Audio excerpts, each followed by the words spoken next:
Mayang ngaku dapat beasiswa masuk Fakultas Kedokteran Gigi. Siap tinggalkan dunia artis? Mayang, adik almarhum Vanessa Angel, mengaku dapat beasiswa kuliah di Fakultas Kedokteran Gigi Universitas Profesor Dr. Mustopo. Diketahui, sosok Mayang Luciana Fitri menjadi sorotan setelah dirinya mengaku diterima sebagai mahasiswa Fakultas Kedokteran Gigi. Bahkan, Mayang mengaku jika dirinya mendapat beasiswa sebagai mahasiswa Fakultas Kedokteran Gigi, dilansir dari channel YouTube Official Niton. Dalam kesempatan itu, Mayang merasa bangga dan sangat senang akan segera kuliah.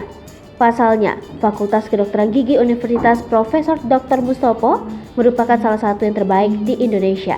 Ia juga mengungkapkan jika akhirnya menjatuhkan pilihan untuk mendaftar ke kedokteran gigi atas saran dan masukan dari keluarga dan kerabat dekat.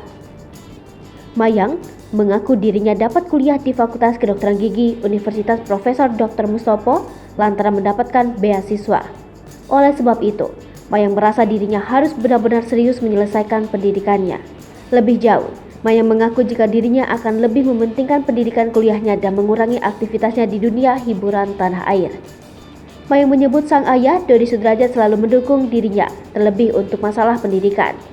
Mayang mengaku dirinya termasuk orang yang introvert sehingga susah untuk beradaptasi dengan orang baru. Sehingga keluarganya pun memberikan pesan agar Mayang mempersiapkan mental. Apalagi kini dirinya sudah mulai dikenal seluruh Indonesia.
Hai pemirsa Sri Popo TV, jangan lupa komen, like, dan subscribe, serta tonton terus berita-berita terupdate lainnya ya.